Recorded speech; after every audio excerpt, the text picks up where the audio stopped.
ಆಗ್ತಾನೆ honey cake ಅನ್ನೋ ಒಂದು ಶಾರ್ಟ್ ಫಿಲ್ಮ್ನ ನೋಡಿದೆ. ಡೈರೆಕ್ಟೆಡ್ ಬೈ ಗುರು ಆರ್ಯ ಅವರು.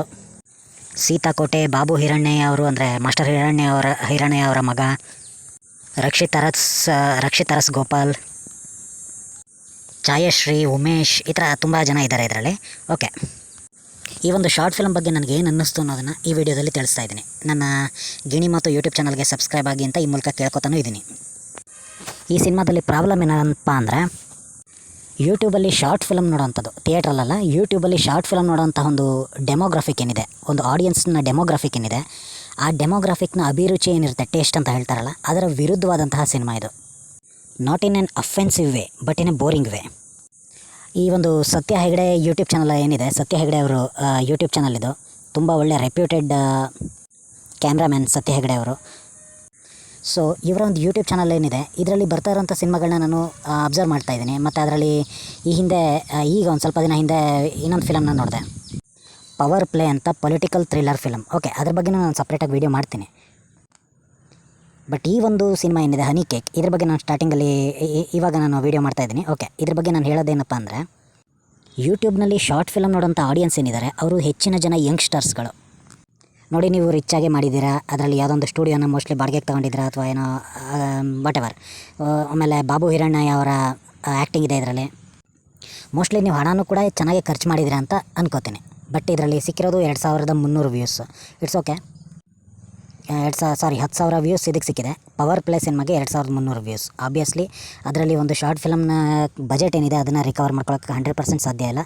ಪ್ಲಸ್ ಇದರಲ್ಲಿ ಯಾವುದೇ ಪ್ರಮೋಷನ್ ಕೂಡ ಮಾಡಿಲ್ಲ. ಸೊ ಆ ಕಾರಣಕ್ಕಾಗಿ ಬಜೆಟ್ ರಿಕವರಿ ಈಸ್ ದೂರದ ಮಾತು. ನೋಡಿ, ಈ ಒಂದು ಯೂಟ್ಯೂಬ್ ಶಾರ್ಟ್ ಫಿಲಮ್ ಏನಿದೆ, ಇದರ ಡೆಮೋಗ್ರಫಿಕ್ ಬಗ್ಗೆ ಹೇಳೋದಾದರೆ, ನೋಡಿ, ಹೆಚ್ಚಿನ ಜನ ಆವಾಗಲೇ ನಾನು ಹೇಳಿದಾಗೆ ತುಂಬ ಯಂಗ್ಸ್ಟರ್ಸ್ಗಳು ಫಿಲಮ್ನ ನೋಡ್ತಾ ಇರ್ತಾರೆ. ಅವ್ರುಗಳಿಗೆ ಈ ಮುದುಕರುಗಳ ಪ್ರಾಬ್ಲಮ್ಸ್ಗಳು, ಅವರ ಹಾಸಿಗೆ ಹಿಡಿದಾಗ ಆಗೋವಂಥ ಪ್ರಾಬ್ಲಮ್ಸ್ಗಳು, ಅವುಗಳು ಕನೆಕ್ಟ್ ಆಗೋದಿಲ್ಲ.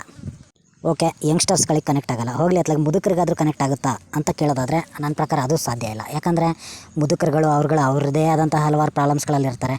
ಅದ್ರ ಮಧ್ಯದಲ್ಲಿ ಅವ್ರ ಪ್ರಾಬ್ಲಮ್ಸನ್ನೇ ಇನ್ನೊಂದು ಸಲ ಸಿನಿಮಾದಲ್ಲೂ ನಾನು ನೋಡ್ತೀನಿ ಅಂದರೆ ಸಾಧ್ಯ ಇಲ್ಲ. ಪ್ರಾಬ್ಲಮ್ನ ಮತ್ತೆ ತೋರಿಸೋದ್ರಿಂದ ಅದು ಸಾಧ್ಯ ಇಲ್ಲ. ನೋಡಿ, ದೊಡ್ಡದೊಂದು ಬಜೆಟ್ ಸಿನಿಮಾ ಆದರೆ, ಥಿಯೇಟ್ರಲ್ಲಿ ಬರೋಂತಹ ಸಿನಿಮಾ ಆದರೆ ಜನ ನೋಡ್ತಾರೆ. 100 ರೂಪೀಸು 200 ರೂಪೀಸ್ ಕೊಟ್ಟು ಜನ ನೋಡ್ತಾರೆ, ನೋಡಿ ರಿವ್ಯೂ ಮಾಡ್ತಾರೆ, ಬೈತಾರೆ, ವಾಟ್ ಎವರ್. ಸೊ ಅದರಿಂದ ಒಂದು ಕ್ರಿಟಿಸಿಸಮ್ ಅಂತ ಸಿಕ್ಕಿದಾಗ ಡೆವಲಪ್ಮೆಂಟ್ ಮಾಡ್ಕೊಳ್ಳೋದಕ್ಕೆ ಅವಕಾಶ ಇರುತ್ತೆ. ಆದರೆ ಈ ಶಾರ್ಟ್ ಫಿಲಮ್ಸ್ಗಳ ಪ್ರಾಬ್ಲಮ್ ಏನಪ್ಪ ಅಂದರೆ, ಹೆಚ್ಚಿನ ಜನ ನಾವೇನೋ ದುಡ್ಡು ಕೊಟ್ಟು ಶಾರ್ಟ್ ಫಿಲಮ್ನ ನೋಡೋದಿಲ್ಲ. ಆ ಕಾರಣಕ್ಕಾಗಿ ಯಾರೂ ಕೂಡ ಹೆಚ್ಚಿನದಾಗಿ ಅದನ್ನು ರಿವ್ಯೂ ಮಾಡೋದಕ್ಕೆ ಅವಕ್ಕೆ ಹೋಗೋದು ಇಲ್ಲ. ಮತ್ತು ಇಷ್ಟ ಇಲ್ಲ ಅಂದರೆ ಜಸ್ಟ್ ವೀಡಿಯೋನ ಕ್ಲೋಸ್ ಮಾಡಿ ಇನ್ನೊಂದು ವೀಡಿಯೋಕ್ಕೆ ಹೋಗ್ತಾರೆ ಜನ. ಈ ಥರ ಇದೆ ಅಂದರೆ ಈ ಡೆಮೋಗ್ರಫಿಕ್ ಈ ಥರ ಇದೆ. ಹಾಗಾಗಿ ಇದರಲ್ಲಿ ಏನು ಪ್ರಾಬ್ಲಮ್ ಆಗ್ತಾಯಿದೆ ಅಥವಾ ಏನು ತಪ್ಪಾಗ್ತಾಯಿದೆ, ಏನಕ್ಕೆ ಜನಗಳು ಇದನ್ನು ನೋಡ್ತಾ ಇಲ್ಲ ಸತ್ಯ ಹೆಗಡೆ ಚಾನಲಲ್ಲಿ ಬರೋಂತಹ ವೀಡಿಯೋಸ್ಗಳನ್ನು ಅಂದರೆ, ಒಂದು ಇದು ಬೇಸಿಕಲಿ ಜನಗಳಿಗೆ ಕನೆಕ್ಟ್ ಆಗ್ತಾಯಿಲ್ಲ. ಅದೇ ಮೈನ್ ಪ್ರಾಬ್ಲಮ್ ಆಗ್ತಾ ಇರೋದು, ಕನೆಕ್ಷನ್. ನೋಡಿ, ಇನ್ನೊಂದೇನಪ್ಪ ಅಂದರೆ, ಅದು ಮೋಸ್ಟ್ಲಿ ಏನಾಗುತ್ತೆ ಅಂದರೆ, ಶಾರ್ಟ್ ಫಿಲಮ್ ಅಂತ ಬಂದ ಕೂಡಲೇ ಹೆಚ್ಚಿನ ಜನಕ್ಕೆ ಮೈಂಡಲ್ಲಿ ಯಾವ ಥರ ಬರುತ್ತೆ ಅಂದರೆ, ಯಾವುದೋ ಕಾಮಿಡಿ ಸಿನಿಮಾ ಇರುತ್ತೆ, ಇಲ್ಲಾಂದರೆ ಯಾವುದೊಂದು ಹಾರರ್ ಅಂದರೆ ಥ್ರಿಲ್ಲರ್ ಟೈಪ್ ಸಿನಿಮಾ ಇರುತ್ತೆ ಅಂತ. ನೋಡಿ, ಒಂದು ಇಂಗ್ಲೀಷಲ್ಲಿ ಒಂದು ಟನಲ್ ಅಂತ ಒಂದು ಸಿನಿಮಾ ಇದೆ. ಅಂದರೆ ಒಬ್ಬ ವ್ಯಕ್ತಿ ಟ್ರೆಕ್ಕಿಂಗ್ ಮಾಡ್ಕೊಂಡು ಒಂದು ಜಾಗಕ್ಕೆ ಹೋಗ್ತಾನೆ. ಅಲ್ಲಿ ಒಂದು ಟನಲ್ ಒಳಗಡೆ ಅವನು ಟನಲ್ ಕಾಣುತ್ತೆ. ಓಕೆ, ಟನಲ್ ಕಾಣುತ್ತೆ, ಹೋಗೋದಕ್ಕೆ ಧೈರ್ಯ ಆಗೋದಿಲ್ಲ, ವಾಪಸ್ ಬರ್ತಾನೆ. ಆದ್ರೆ ವಾಪಸ್ ಬರೋ ದಾರಿನಲ್ಲೂ ಅದೇ ಟನಲ್ ಅಲ್ಲಿರುತ್ತೆ. ಅಂದರೆ ಇದೊಂಥರ ಮಲ್ಟಿ ಡೈಮೆನ್ಷನಲ್ ಯೂನಿವರ್ಸ್, ಆ ಟೈಪ್ದ ಕಾನ್ಸೆಪ್ಟ್ ಇದೆ ಇದರಲ್ಲಿ. ಅಂದರೆ ಜನಗಳಿಗೆ ಒಂದು ಕ್ಯೂರಿಯಾಸಿಟಿ ಕ್ರಿಯೇಟ್ ಆಗಬೇಕು, ಇಲ್ಲ ನಗು ಬರಬೇಕು.